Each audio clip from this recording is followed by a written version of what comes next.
Well, welcome everybody. Happy Sunday. Thank you so much for taking time out of your schedule and your day to be with us. I see some of you are doing your cardio. We do this, which is perfect. Kristen met her yesterday.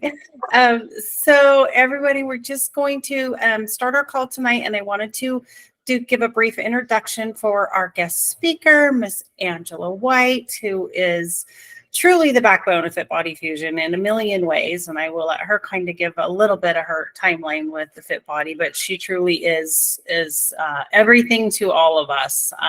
She is an IFBB pro. I'll let her kind of talk a little bit through that story, but we're super, super happy to have her tonight and very grateful that she's giving her time to talk about this subject.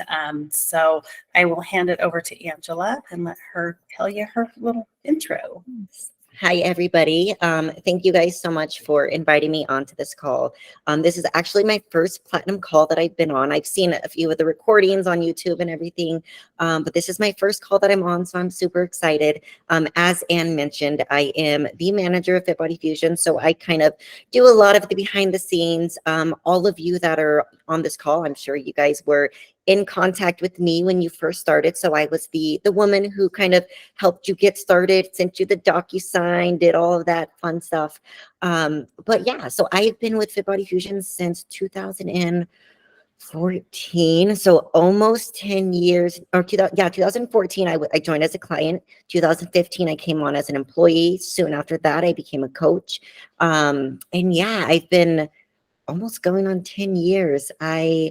I am also a competitor myself. So I've been competing as well since 2014. I turned pro in 2019 in bikini after a really crazy time, which ties into the topic of food freedom. So, I went on my own journey. I don't even know if I would even call it a journey because it was a roller coaster, up and down, back and forth. But yeah, like I said, I started in 2014, did my first show in 2014, 2015, did the typical post-show rebound, gained all the weight, was unsure like what was going on. I thought it was normal. You just eat a ton of food after your show and it's normal to not be able to stop. Like that's just what you do. Which it is normal, and I'll go into that later. And then, I reeled it back in and I had my son. I fixed my hormones, stepped on stage again in 2019. And then, life happened and welcome back to the binge eating. Put on the weight again, went through the same cycle that I promised myself I wouldn't go through, went through it again. And then I finally submersed myself and took the time to heal, to learn why I was doing what I was doing, and that, nothing was wrong with me. I wasn't broken, anything like that. And again, I'm going to go over all of that. And then I've been healed ever since. I would say 2000 and probably 2022 is when I could say I finally fully healed from my binge compulsive emotional overeating and all of that. But yeah, that's a lot. That's about me. And the topic of the call today is basically maintaining food freedom on your fitness journey. And this doesn't have to pertain to only those who are competing or to those, who have competed before and post-show now. This pertains to anybody and everybody, and especially when it comes to, our relationship with food. I'll kind of describe what that is from the beginning. So your relationship with food includes multiple things. So it's your thoughts, it's your feelings, your emotions, any type of viewpoint on food, and we want to maintain a healthy relationship with food, just like we maintain a healthy relationship with our husband, with our wife, with our children. You want to maintain that healthy relationship with food. So basically the first thing is, what does a healthy relationship with food look like? And also feel free to anybody to raise your hand if you need me to further explain something. If you have a question, don't worry about cutting me off. Just put your hand up and then I'll answer it. Because I have a full list of notes and I'm just going to go through them all for you guys. But yeah, so what is a healthy relationship with food? So first things first, you eat to live. Okay, you eat to sustain your body. We don't live to eat. Now, that doesn't mean food can't be enjoyable. We absolutely want it to be enjoyable. We want, it's okay to find pleasure in food. That's okay. And then another thing is, when you have a healthy relationship with food, you're more excited about the people around you and at the table that you're going to dinner with than the food that's in front of you. You naturally crave foods that make you feel good. You eat when you're hungry, you stop when you're full naturally without telling yourself, okay, I'm full, I need to stop. You just naturally do. And also, no foods are off limits. We don't label foods because, oh, they have too much carbs, they have too much sugar. We don't label them and say that they're bad. However, certain foods make you feel good, and that's why you like them. That's okay. Um, so that's basically what a healthy relationship with food is. Now, there are a few red flags when it comes to your relationship with food. Just like our relationship with food also has some red flags. And these things include, feeling a sense of guilt. Whether it's after you're eating, before you're eating, but feeling like almost like you're doing something wrong, like you shouldn't be doing this. And even if that's, sometimes that's if you follow a really strict meal plan and, oh, because green beans on your plan, you can't have cauliflower. So you have cauliflower and you feel really guilty. That's a red flag. We do not want that. Also, eating in secret. Eating in privacy and feeling like, okay, I got to eat this in my car. I don't want to come in the house. I don't want my husband to see the wrappers. I don't want this. I don't want that. Eating in secret. That's a red flag. Also, going back to the food labeling. So labeling things as bad or as good, off limits, not off limits, and so forth. Again, fixation on the food over the company, fixation on social media when it's all about food, when your entire news feed is, oh, the local donut shop, and then every other ice cream recipe, donut shop, all the deep fried Oreos, you have that in your news feed. You become obsessed with food porn, with the post-show meals and things like that. So those are just a few little things to be aware of. Of course, when it does binging in general, like starting to overeat, that is a red flag too. But these other things prior to are the red flags that we need to be aware of.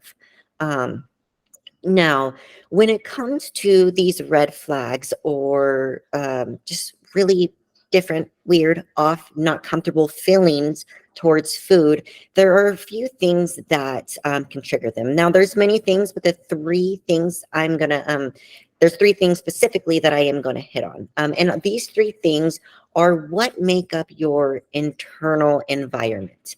And basically your internal environment, it can cultivate literally the perfect place for binging, compulsive, emotional overeating to thrive. So we want to make sure we maintain that healthy internal environment. But there are three things that can throw that out of whack. Now, the first one is, and this one, yes, it's not going to come to a surprise. And I know this program that we are all in with Fit Body Fusion, at the end of the day, is a weight loss program, okay? At the end of the day, I know we count calories and macros and we follow meal plans, whatever your specific program is, and that's okay. Because when I go through this, I'm not saying that, you can't count calories and macros and diet.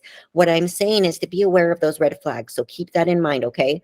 Now, when you are in a restricted state, physically eating less than what your body needs and requires, basically you trigger your brain survival mechanism. And this is natural. This is just going to happen. And then with that mechanism firing, telling your body, I'm in survival mode, I'm not getting something that I'm supposed to be getting, your body sends impulses to eat more to survive.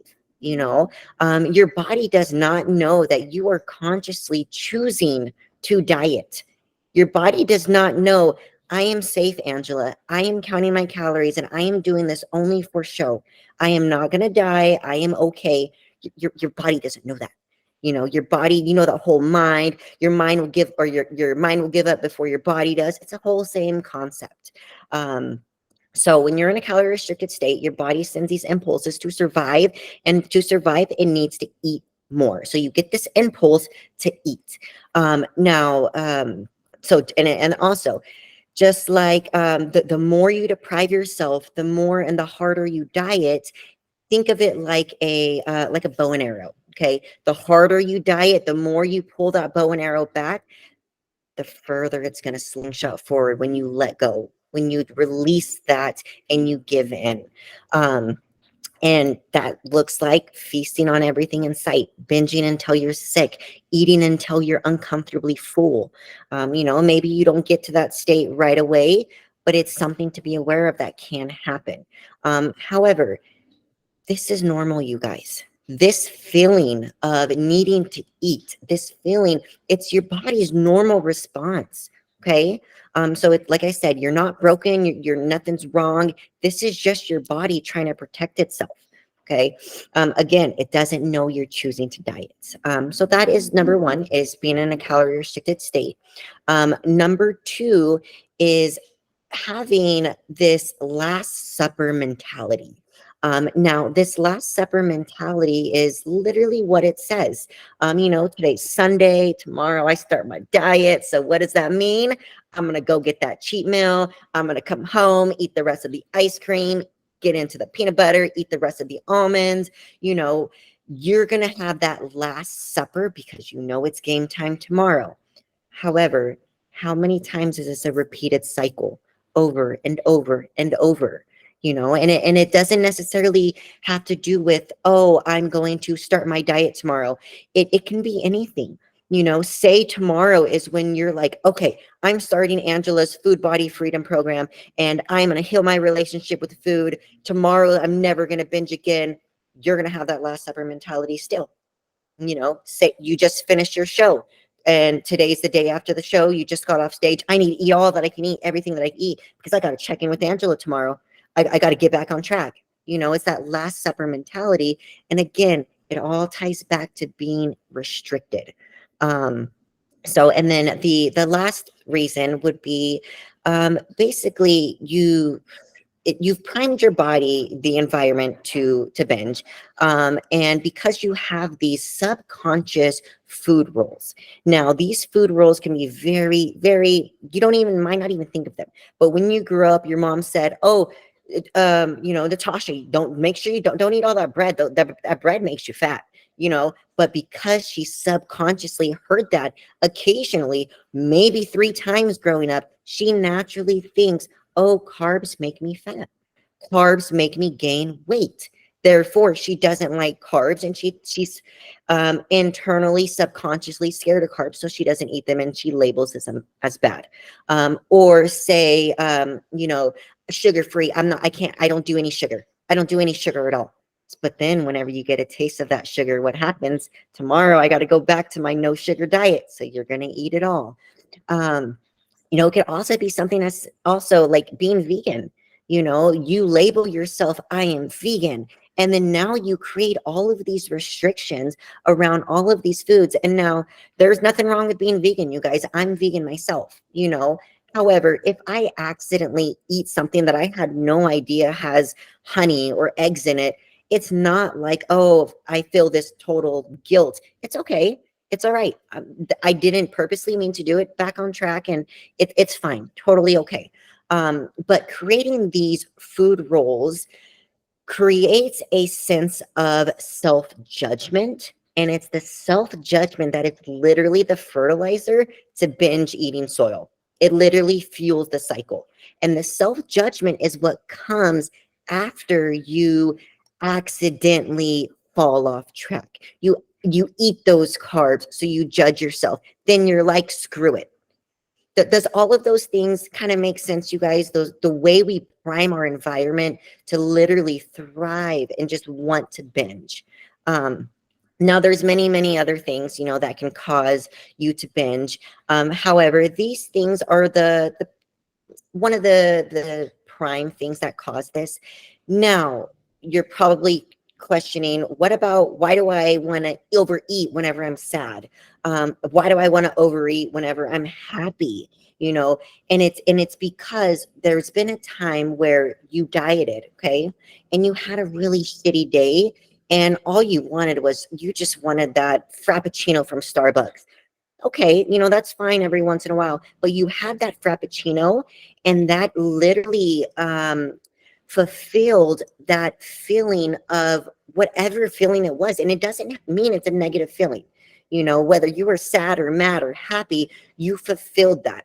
You know, kind of like a cigarette smoker. Whenever they get that urge to smoke, they smoke, and it subsides that habit or that addiction, whatever the case is. You literally light up your reward system with the food. Therefore, the next time you experience any kind of anxiety, sadness, anything like that, how do you make yourself feel better? Food, because you gave into it before. Now, and I'm going to go over how to overcome that, because it's absolutely possible. But there are a few key things when you're on your food healing journey. Now, we are changing our behaviors with food, our thoughts around food, our emotions around eating.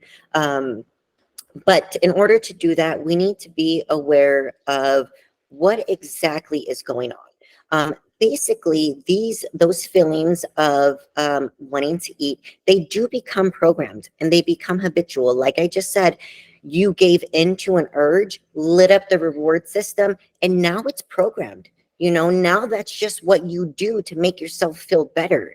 But whenever you get whatever that emotion is, you get this lower brain impulse, and it tells you to eat. Okay. Now, this impulse, this urge, this feeling, this thought in your head, it feels uncontrollable. It feels like you have no choice but to do it. Like you cannot control it. And you do have control. At the end of the day, this impulse to binge is simply a thought. It is simply a thought in your mind, okay? And you can control that. However, I've been there. It feels absolutely impossible, so I get it. But the way we want to eventually be able to control it is to one of two things. Whenever you get that impulse, we either want to take, let me, I'll explain this. You get the impulse, and sometimes you'll give in within 2 minutes. You get that impulse, you go straight to the pantry and eat. Okay, that's 2 minutes. You get the impulse the next time, and you're like, okay, I'm gonna wait 5 minutes, then I'm gonna go. Okay, you're making that impulse weaker the longer you hold on to it and not give into it, or give into it later. Okay, so the longer you allow that urge and that thought to just sit, the weaker it becomes. You know, kind of like those regular negative thoughts you get in your mind. The longer you allow those thoughts to just sit and you ignore them and you let them be, they do subside. You know, think of a toddler throwing a tantrum, like that impulse in your brain. It's just throwing a tantrum. Yeah, you can go and you can try and rationalize with it. You can try and be like, explain things. You can't explain things to a 4-year-old toddler who's throwing a fit because they want a lollipop and an iPad and they can't have it because it's bedtime. You know, same thing with your brain. Don't try to sit there and rationalize with it. Don't try to sit there and, you know, say, okay, this is what's going on. This. No, I have this feeling. I really, really want that ice cream in my freezer, and I want to put it on all of the Oreos. So I'm just going to sit here. I'm going to listen to it. All right. You know, and it will subside. Now, there are a few physical things that you can do when you get those urges. And the physical things, I mean, obviously you can take your butt to the gym. You can take your butt outside for a walk. Is that realistic? Probably not all the time. So there's simple key things like, it sounds silly, but putting ice in a bowl and putting your face in the bowl. I know it sounds silly, but what this does, it literally changes your neural pathways, and you're like, oh my God, this is so cold. You're not even thinking about food no more. You're like, this water is freaking freezing and I want my face out of it. And then you're done, and then you just want to wipe your face off, and you want to like go and probably get in a warm shower. And then now it's been 45 minutes since you had that impulse. Also, you can do things such as like breath work. So there's many different breath work techniques, but one that I like specifically is if I get this feeling to eat, I will literally inhale, exhale very quickly, like that. Literally, sometimes I'll do it with my nose only, with my mouth open. I just kind of change it up. There's no right or wrong way. But again, what that does is that almost restricts oxygen into your brain, or based on what you do, you could actually intake more oxygen. And again, that causes basically a block in that neuro impulse that is telling you to eat. And again, it weakens it. And then, yeah, so, and again, we're not looking to control these urges. You're not looking to stop them in their tracks and not let them happen. You just simply want them to appear and let them flow away. Okay. So the goal is weakening the urges, and the way it's going to happen is through repetition. Every time's not going to be perfect. Healing from emotional binge compulsive eating is very messy. It's very, very messy. For most who have already been deep in the binge cycle, there are a few different ways to heal than, say, these basic techniques. A lot of times whenever we get too deep in our binge eating, we do have to stop dieting. We do have to stop stepping on the scale. We do have to stop taking progress photos. We do got to clean out our entire closet and get brand new clothes, because we cannot be wearing things that don't make us feel comfortable. Because if you try to put something on and you're not comfortable, what are you going to go do? You're going to feel like garbage, and you're going to get that impulse. Then you're going to go and eat, and the way I explain healing from binge eating is it's like a shake and soda bottle. Yeah, you can do it nice and slow and take it off. Will you eventually be able to drink the soda? Yeah. I just want to take it open, let it go out, let it get crazy, let me get messy, let me binge every single night for 10 days and eat all the food and not put away my trigger foods. But I'm going to heal faster. I'm going to throw away the scale. I'm not going to try to control every little thing. That's how you're going to heal quicker. But at the end of the day, it's about giving yourself grace, patience, true unconditional love. And also, we're not on this earth to be an ornament. We're not on this earth to look good to other people. That's not what we're here for. We're here to look and do good for ourselves. And that's all that matters, is how you feel internally, not what's going on physically. Now, not saying there's anything wrong with having body goals. Like, at the end of the day, this is Fit Body Fusion. And yes, this is our program. And we do weight loss, muscle gain, body transformations. Like, that is what we do. However, you must be in a place mentally, emotionally, to be able to reach that, but to not have your value placed on that end goal, whether that's the stage, whether that's, your wedding, weight loss, like that. That's not where your value is. Your value is within yourself. And until you actually truly believe that and give yourself that grace and unconditional love, you're always going to be striving for the next thing. So I know that was a little tangent. And I know I just threw a crap ton of stuff at you guys. But I'm open for, for questions, feedback, anything that you guys have. I know that was a lot. No? Oh, and I'll go over one thing. Oh, go ahead. Actually, the net. Go for it, girlfriend. Yeah, it's Danny. Hey, Oh, y'all. Danny. Hey. I'm off camera because I'm reorganizing my kitchen drawers right now. They're a nightmare. Good. Hey, team. Good to see you. Really great information, Angela. Really great conversation. Some of the things I've actually done myself, and it does help. So I'm so glad we're having this conversation. But the question I have for you is this. I will be going into reverse right before the holidays, depending on how many shows Ann and I decide we're going to be doing. And, I'm about 6 weeks out. I feel really good. Scale is dropping, all the things, but I know how this is going to go. I'm going to a family reunion, I think in New Year, and Christmas to New Year. I can manage some of it myself, but culturally and family related, it's hard to explain this. It's hard enough to explain, hey, I'm going to be like 108 pounds when I step on stage. That's one thing. It's a whole nother thing to be done. And they're like, why aren't you eating? Why aren't you drinking? Why aren't you're done? You know, how do you manage that level of conversation with families, especially during the holidays? Yep, absolutely. So first and foremost, you're doing this for you. You know what I mean? This is your lifestyle, and that's your answer. Be like this, you know, yes, I stepped on stage and my stage, you know, my 108 weight is temporary, but this is my lifestyle. You know, I eat to what makes myself feel good. And you're still going to enjoy stuff. You're still going to have a piece of the cookie. You're still going to have, you know, family dinner. You might not eat as much as they eat, you know, but you're going to feel good. And that's what you're going to say is, you know, this is my lifestyle. Like I'm here for you guys. I'm not here for the food. I'm here to spend time with my family, with you guys, and have quality time.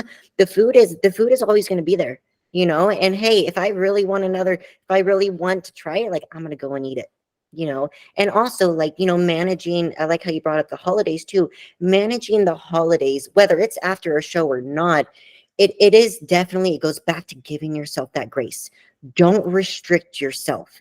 Don't say, oh my God, I can't have this. I can't have this. This is bad. Now, you know, obviously we don't want to go crazy and just like free for all, but you have to understand those red flags.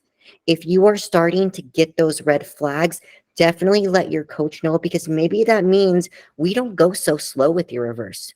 Maybe right now we don't try and maintain a lean body fat. Maybe I just need to put you at 225, 250 grams of carbs, if that means you're going to stay within those goals. Does that make sense?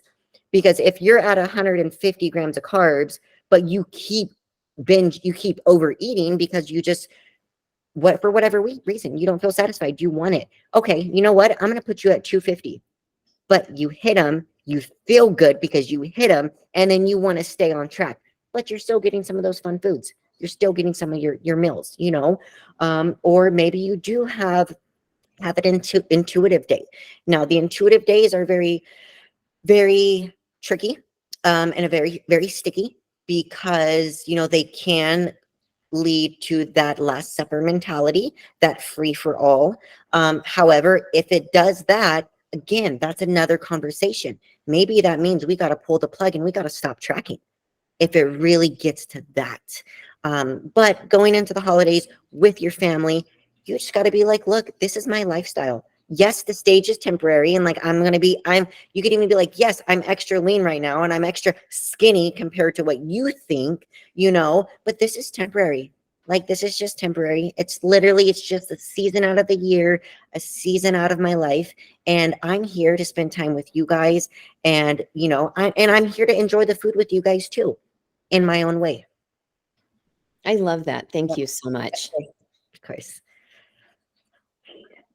Okay, someone else had their hand up, but I think it went away. I'll wait for the hand to go back up. One thing that I wanted to touch on is, in the beginning, I told you guys how food should be enjoyable, you know, and it should, you know, when it comes to whether you're healing from, you know, any kind of disordered eating, weird feelings with food, or you want to maintain a healthy relationship with food, and it is to enjoy your food. And by enjoy your food, you know, eat what you want. Say you go out to eat, but you're like, I really, really have been wanting a burger, and but I'm going to get the salad. Okay. Say you get the salad. You're going to be constantly thinking about the dang burger because you didn't get it. But if you were to just get it, oh, it's actually not even that good, and you don't even eat the whole thing, that's okay. But whatever you get, enjoy it. You know, literally notice the texture, feel the textures, notice the taste, you know, smell your food, enjoy it. Have an experience with every single meal. You know, don't be distracted on your phone. Oh, I already ate that whole meal? What? And then now you're probably still hungry because you didn't even eat your meal. It disappeared while you were on your phone, or it disappeared while you were talking and you were on your computer. You know, shut everything off. Be present with your meal. you know. Now, of course, when you're out to eat with other people, like I know I said the meal shouldn't be the center of attention, which yes, but like when you're alone, you know, like it's okay. Literally have a date with your food, you know, and that's okay to enjoy it. Yeah. Let's see. Anybody else have anything else? Any questions, any comments? Anybody want to share anything that, you know, maybe has worked for them, or if anybody wants to share any experiences they had in the past, or, you know, anything like that at all? There's no wrong or right answers. There's no, you know, good, bad, anything. You can share it all if you want. Not yet. Okay, I will go over another thing. Oh, there we go, Amy. I'm gonna read what you put. I have had a bad habit of eating something, regretting it within 5 minutes, and telling myself I won't eat again, but end up doing again. My question to you is, you say, hold on, you had a bad habit of eating something, regretting it. Why'd you regret it though? Did you label it as bad? That's okay. You know, and that's the thing.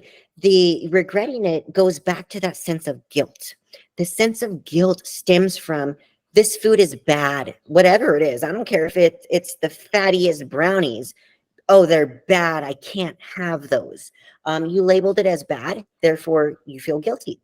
Or you're on a calorie, you're you know, again, you didn't feel as great with it.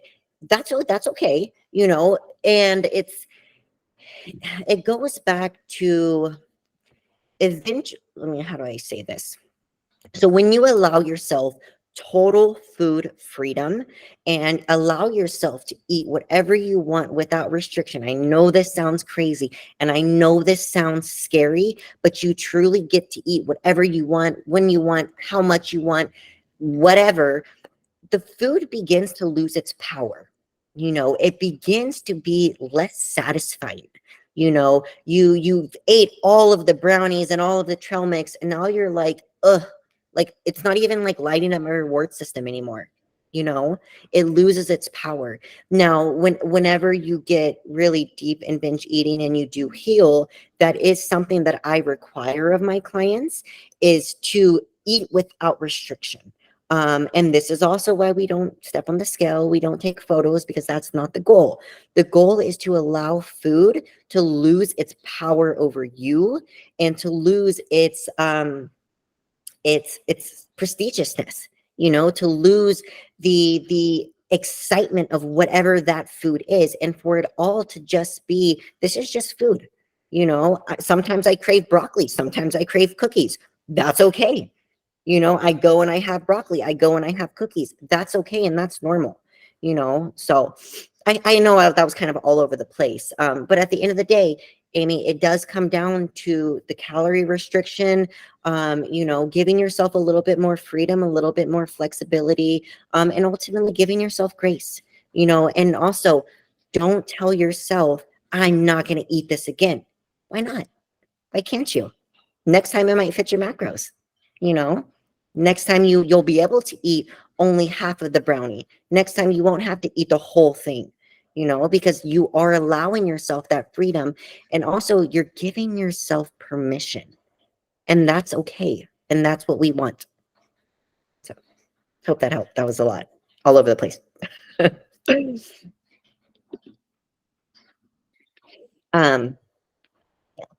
And then also, like, if that happens, you know, say if you do eat something, and in the moment you are labeling it as bad and you do feel guilty, still go back to enjoy it. You know, say you cheated, enjoy it.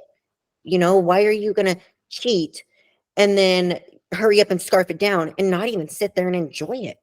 You know, enjoy it regardless of when it is you're eating it, how you're eating it, how much. Enjoy it. And I think your hand was up. It is. I'll share something, because I've actually been thinking about it a lot for a few days. So I just came off of a week-long vacation, and we go with a group of our friends. There's like 16 of us. And so it's a lot. All the meals are pretty much communal. And we know ahead of time what the meal plan is, what the dinners are for each night. So I brought a lot of my own food, because not because I'm restricting or because I'm on prep or anything like that. I don't do gluten. I don't do dairy. They make my stomach angry. So I plan ahead. So I brought a lot of my own food, but on day 5, I just got really lazy, and I didn't feel like getting up and making all my own meals when everyone else was eating dinner. And so I guess where I'm going with this is that the stories we tell ourselves or the justifications we make in our head, and then the aftermath of them. So in my head, I'm just telling myself, it's just a little bit of gluten, or it's a little dairy. It's a little bit of cheese on that. It's not going to bother me. Oh my gosh, I am a bloated disaster, and it's been 3 days. And I know it's going to take me another 3 days to get my system cleared out and be feeling like human again, and just being so almost frustrated with myself, because I know what it's going to do to me, but I still tell myself, oh, it's just a little bit. It's, maybe this time it's going to be fine. Maybe this time I won't get the stomachache.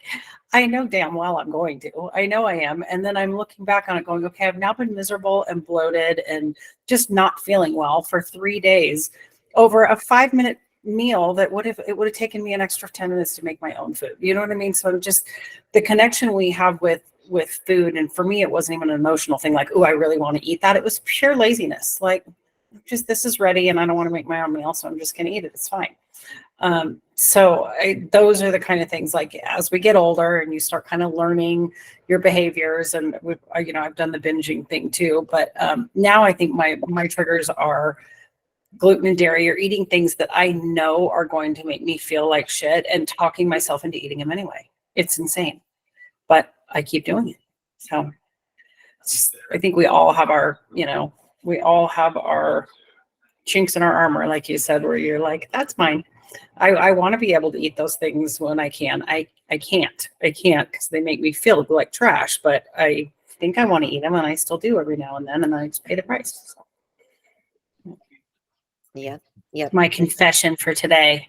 Yep. And that one's a tough one, Anne. That one's a very tough one, because it's when it comes to you having whether it's a religious thing, like some people fast for religion, whether it's I can't even think of the word, medical thing. I can't even think of the word, a dietary, sorry. Whether it's a dietary thing, it's hard to rationalize with yourself, with that. Now, say you did go out to eat and you told yourself, you know what, I am going to have this because it was made by my mother-in-law and I really want to have this. I know how I'm going to feel later, but that's okay. And that's okay. If it's worth it to you, that's okay. But it's really hard when you know what to do, but you do the opposite. And it's sometimes that does happen, and we do pay the price, but eventually, soon, you'll be like, you know what? I'm not freaking doing this again. Absolutely not. Absolutely not. And it might take 1, 2, 3, 4, 10, 15, 30 times, So, yeah, that's a tough one. But it's definitely this, and then, like you said, the story you tell yourself. Chris, getting that cardio in.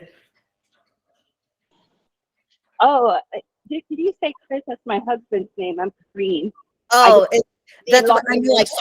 I saw your face when your hand popped up, and I said, "Chris." I'm like, "Wait." What? I was like, "Is that your nickname?" Yeah, that's my husband's name. So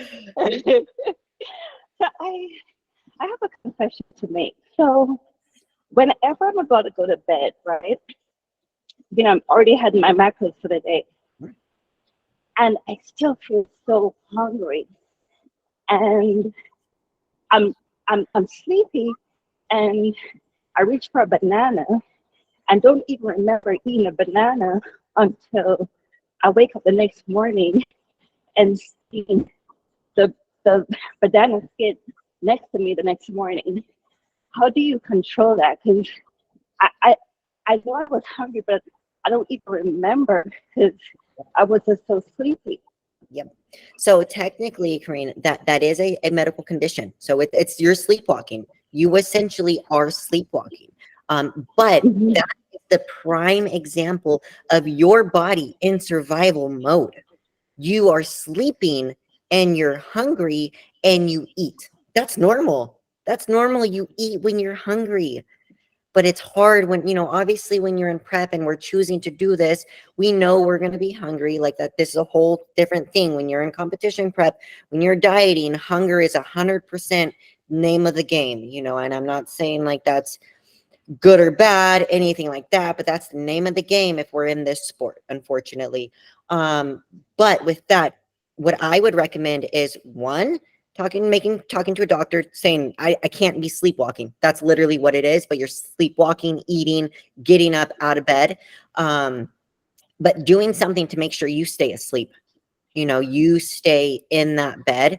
I don't, one thing that I'm going to say is I don't recommend like locking your food. If you have this type of situation, yes, then I unfortunately would recommend to keep things somehow completely put away, whether that's locking your door, something. But as a general rule of thumb, if you are just regular prep or, trying to overcome binge eating, emotional eating, never, ever, ever, ever, ever lock away food, put things too high for you to reach, not purchase or not have your trigger foods in the house, because that goes back to that restriction and it goes back to the labeling the food is bad. Because what happens whenever you think you're healed and then you finally get those chocolate rice cakes? Because you haven't allowed yourself to enjoy them.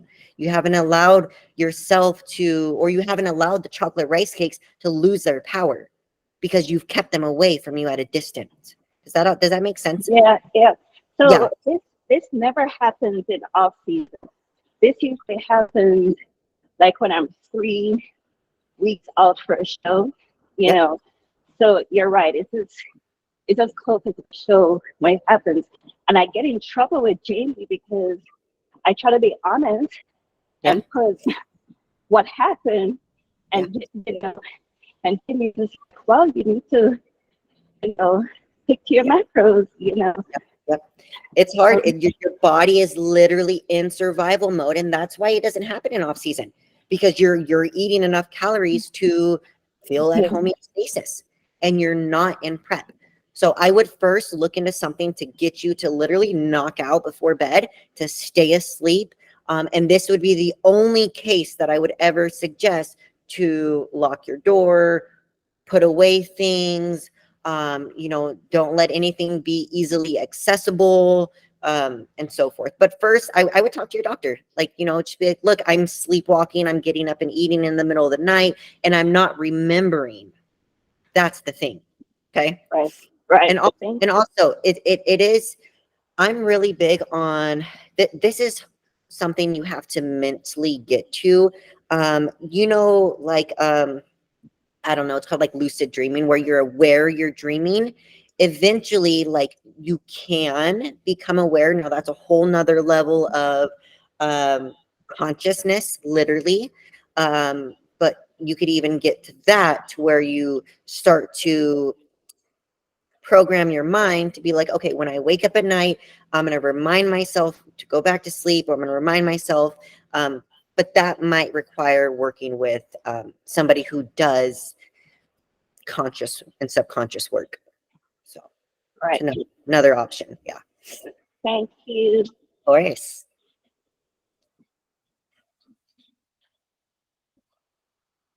Let's see.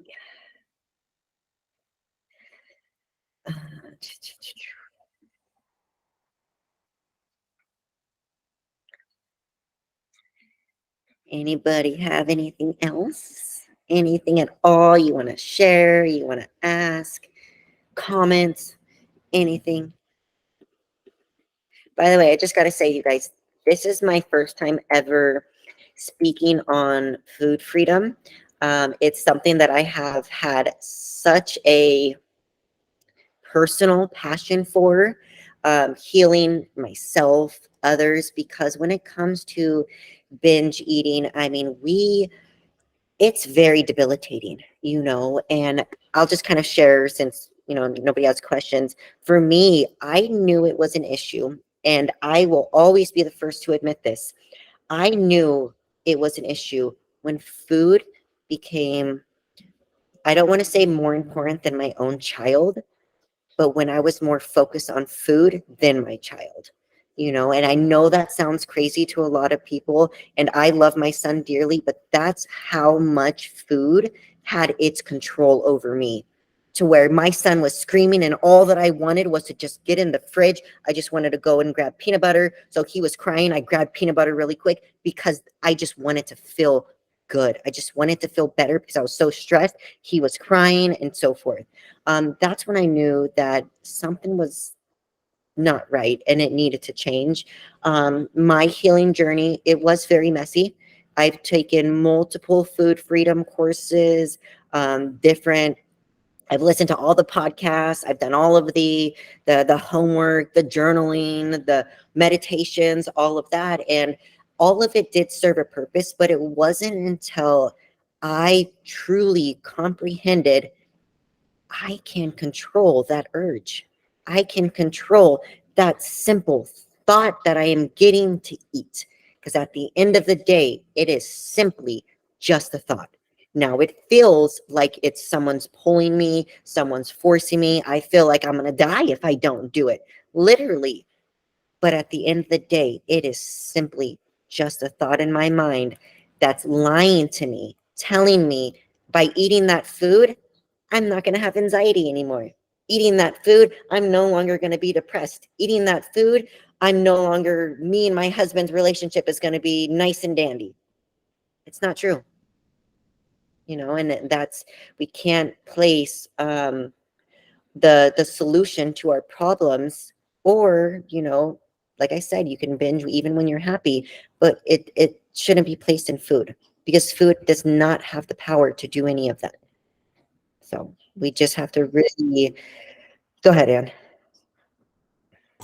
So another concept that's interesting, maybe you can talk me through this too. So do you think competing exacerbated 100%. the binge eating? 100%. And then I've got clients that, have the same issue. And like, I don't understand how I can get on such low calories. I can stay totally consistent, not have one slip up on my macros. And the second that show's over, it's like the floodgates open. Yep. And I know they probably had some sort of binge eating issues prior to going into prep. And I also struggle because I feel sometimes like a lot of people turn to competing as a diet or a way of controlling their out of control behaviors. And so there's always that fine line where I'll talk to people like, if you're having this many struggles with food, prep is probably not for you. We got to get you to a place where you're not looking, or I'll have people that'll gain a ton of weight in the off season and be like, I just got to get back on prep. That's the only way I can stay. I'm like, no, that's not how this needs to go. But obviously I don't have enough of the tools to talk people through it. The only thing I found slightly helpful with a lot of my clients is really talking them through the science of leptin and ghrelin post-show and telling them, like, your brain is legitimately telling you, you have to eat, you have to eat, you have to eat. And your hormone telling you you're full is non-existent. So it's normal, and sit with it and like work through it. And when you're feeling that way, sit with it. Yeah. Just like sit with it, sit with it. And so going back to from the beginning, you could have zero negative relationship with food and develop it through prep, because it goes back to that dieting. You can have completely lifestyle clients who come to you and you're like, you've never dieted in your life.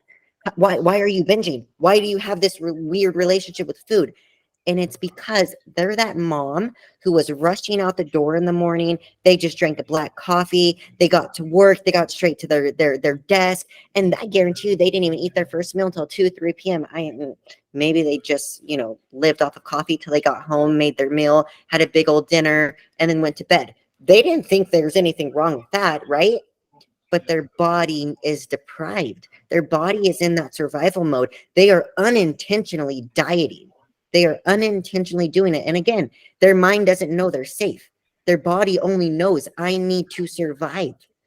So when they get that food, they're going to want more and more and more. And then also when your hormones are off, because regardless of how healthy your prep is, when you're such low body fat, your hormones will be off. Your hormones won't be as efficient. Your leptin and your ghrelin will 100% be off. So you won't register as full. You will continuously register as hungry, hungry, hungry. You know, your cravings for sweets will be affected. Say you've restricted your dieting, so now your gut health isn't as ideal, and you have candida or overgrowth or this or that, you're naturally going to crave sugar.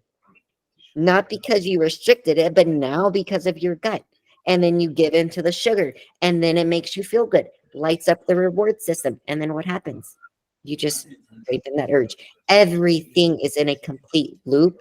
And that's the hard thing. It's just, again, they prime that internal environment, whether they were in prep or not, to be in survival mode and to binge. And the only way through it is giving yourself grace and understanding that you are in control of that urge. Or let me backtrack. You're not in control of getting that urge, because that's going to happen subconsciously. You do not control when your body tells you go eat that, but you do have control over listening to it and just letting it flow. Think of it like, okay, whenever I get an impulse or a thought to overeat, to do this, to do that, I'm going to listen to it. I'm going to observe it, and I'm just going to let it go. I'm not going to give it any attention. Soon, whenever you stop giving attention to that 4-year-old toddler, they're going to go and do their own thing. They're going to eventually be like, she's not even giving me attention, you know, and then they're going to go off and do something else. And eventually they'll stop. Same thing with that urge. Yep. Krista.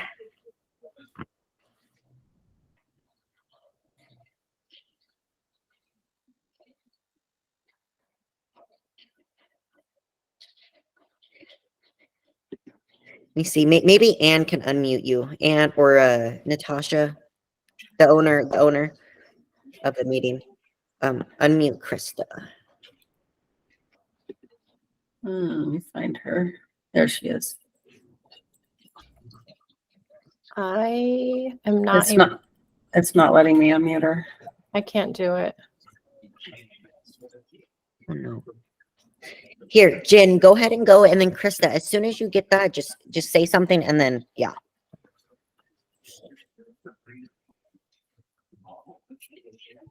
Not sure. Yeah, I can't do it either.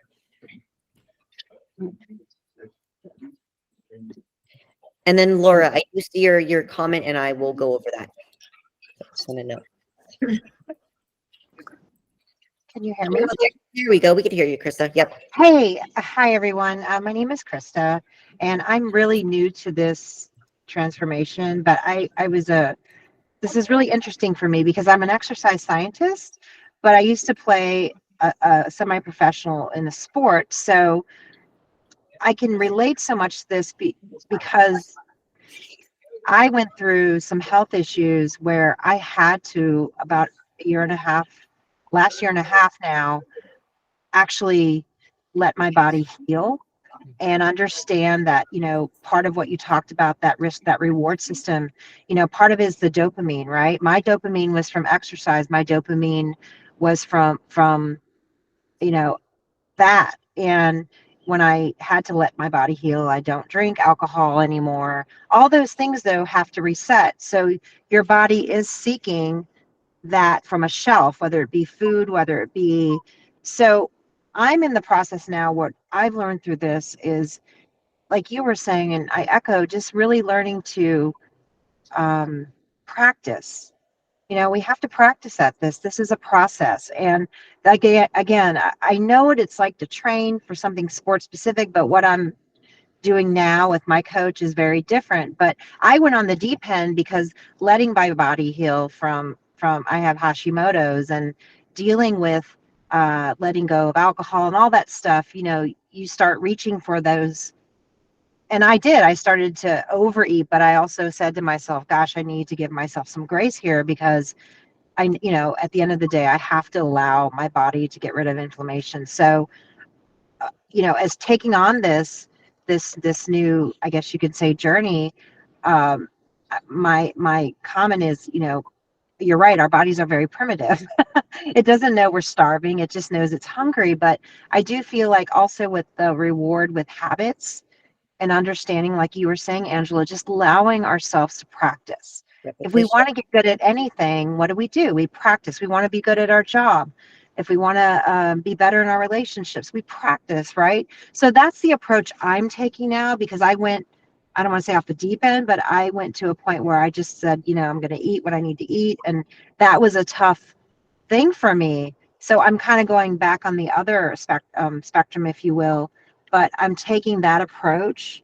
So I'm hoping that'll be like the healthy approach. Like, I'm practicing at this. And if I don't hit this, or if I don't hit that, gosh, you know what can I learn from it, versus beating myself up and going off the deep end in the other way. So that's my comment. Because again, I'm new, but because this is kind of my background, it's like interesting to me, because I'm taking on something, a whole new animal. So thank you for having this space in this meeting. I appreciate it so I much. love that. And I'm so excited you're here and you're on this journey with all of us. And I love that, because everybody's journey is so unique. Everybody's journey is their own. We're all overcoming something so different, working through something so different, whether we've competed for 10 years or not. It's something different, something new. And there's no such thing as failing or messing up, even cheating. Like, okay, say you didn't follow your program. Got it. Like, okay, move on. Give yourself some grace. You can either sit in it, dwell in it, pity party me, or be like, well, all right, I got to enjoy that. Now I'm going to move on. That's it. Learn from it, And Laura, or really quick, I know you say, so Laura made a comment that she really doesn't like tracking macros, and it's too much. That's okay. That is absolutely okay. And I don't feel, and that this is what I love about Fit Body Fusion is we have so many methods to help you reach your goals. You don't have to count calories so specific to a T. I had a client, because I asked my client, I need you to be 100% so I can make the effective changes. And she was like, I can't commit to 100%. If I can't be 100%, and because I can't be 100%, I don't think this program's for me. And I'm like, wait a second. I got her on the phone and she explained to me, like, I don't want to compete. I don't want to do all this stuff. I just want to feel good, feel better. Great. So what we do is we do a calorie goal, or we do a meal timing goal. We find something that allows her to achieve this specific dieting goal, way of eating goal, and and it allows her to feel accomplished. Say it's just calories, but the fact that she's able to hit those calories every day, she feels accomplished and she stays on track. So Laura, I definitely highly recommend just explain to your coach, be like, look, this is too much. I just don't like it. What other options do I have? And find out what's easiest for you. Maybe you do only track protein, because protein's really hard to not get in enough. Maybe you do calories, maybe you do meal timing, maybe you do portion control. Like, there's so many different things. However, given the topic of this call, keep in mind those red flags. Keep in mind those red flags, those negative feelings, because if those feelings appear, that's when you got to completely loosen up the reins. Okay. Jen.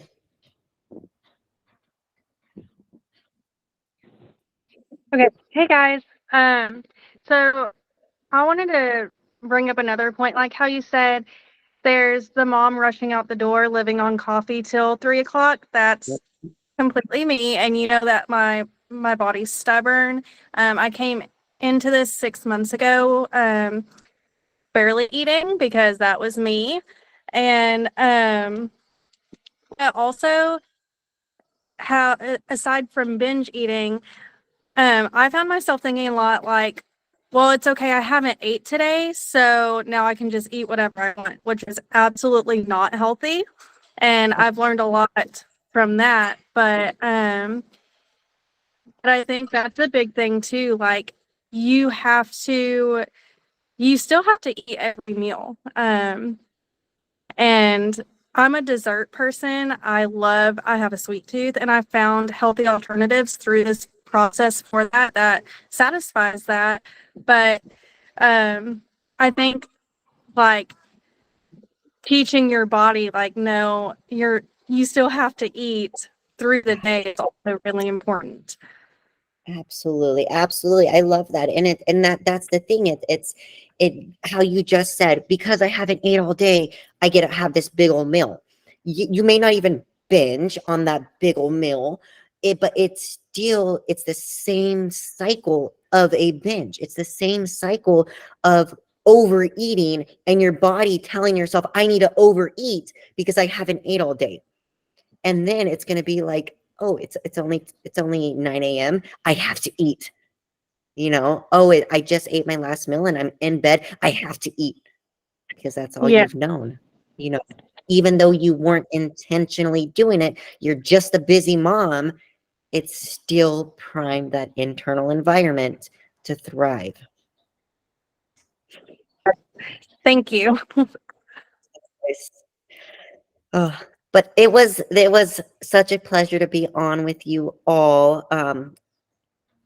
Yes. Anybody have anything?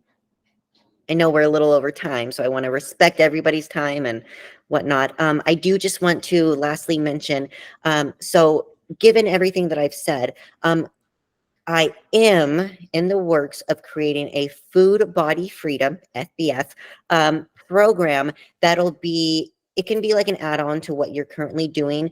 And I would be working with you and your coach. So kind of how I told you, if you are experiencing these types of just weird feelings towards food, sometimes dieting and macro counting and doing our traditional photos and body stat check-ins are not ideal. However, it's important for your coach to be fully in the loop with everything that you're doing. And of course, you'll still work out, do all of that. But it is a program that is in the works, kind of like a course.